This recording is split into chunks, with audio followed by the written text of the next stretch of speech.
Bakit ang aga mo, girl? Pang visitor?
Today, magluluto tayo ng kinamatisang baboy.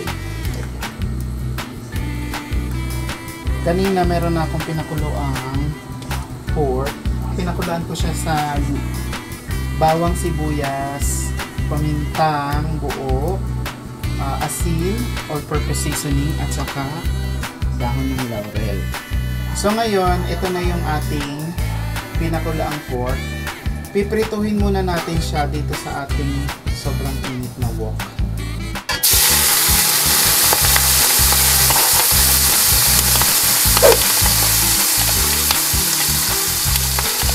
Piprito lang natin yun hanggang mag-brown yung ating pork.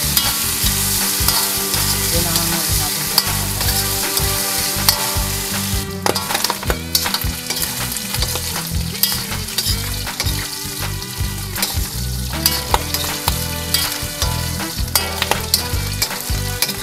Aray!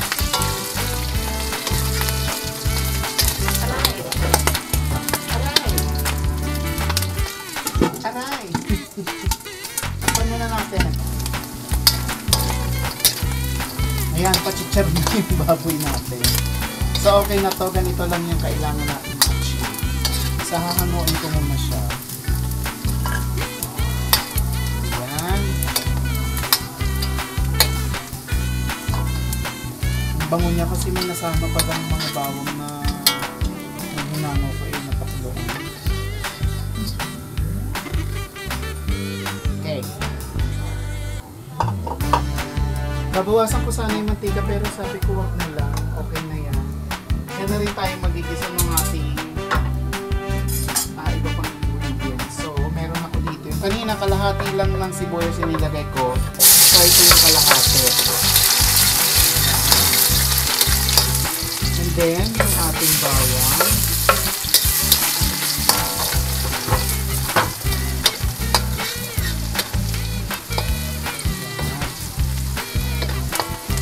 Mabilis lang ito gawin.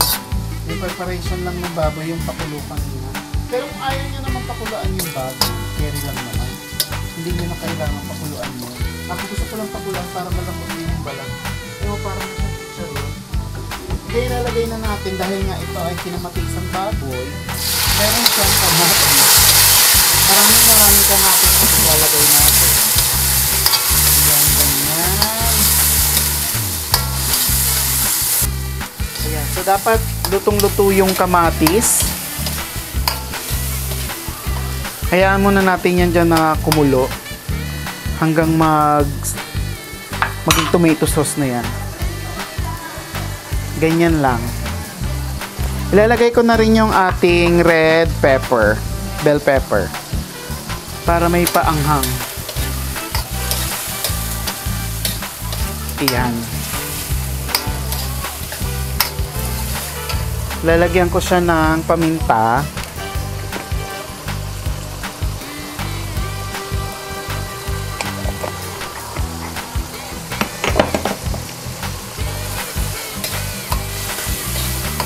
Tapos lalagyan ko siya ng oyster sauce. Oyster sauce. Yan. Okay.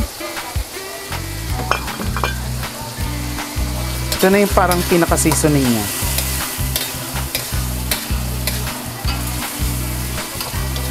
Yan, dapat ganyan yung ano ng kamatis. Lalagyan din natin siya ng konting salt. Konti lang kasi hindi tayo sure kung maalat na yung baboy.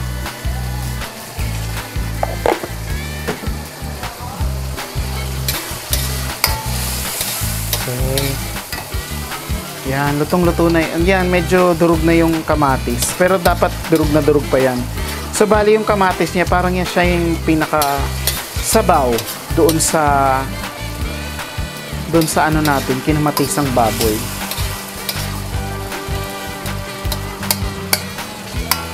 Tikman nga natin. Tikman natin yung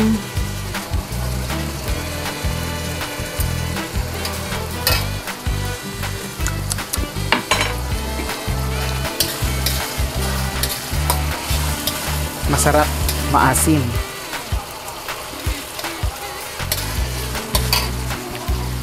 Medyo matabang. Dagdagan natin siya ng salt.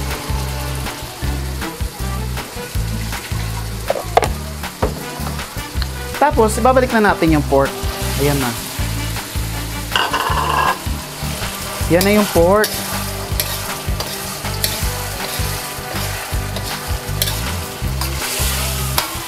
Dagdagan natin siya ng water.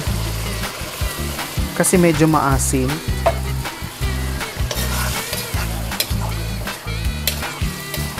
Yan. Bango.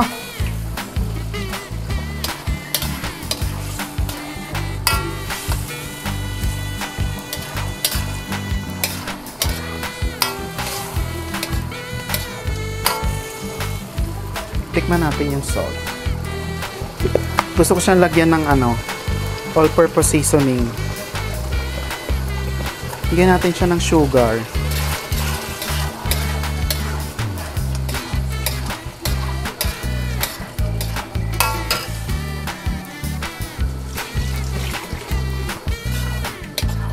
Kung gusto niyo lagyan gusto niyo gawing maanghang to, pwede naman. Lagyan niyo lang ng sili. Pero ako yung pinaka niya is yung red peppers na lang. Yun, sarap. Wow, ang sarap. Promise. Okay, ito optional lang to. Pero kung gusto nyong lagyan, kasi wala akong ibang greens, meron ako ditong ano ba to? Kailan. O pwede nyo lagyan din ng pechay or pak choy, ganyan. So simmer na lang to, kaunti na lang, and then ito namang gulay na to, madali lang to maluto. So kung wala kayong green, hanggang doon na lang kayo, doon na yung ano, pero ito optional lang naman to. So tatakpan ko lang yan ng konti para maluto yung gulay, dahil madali lang naman yan mag ano, konting simmer lang.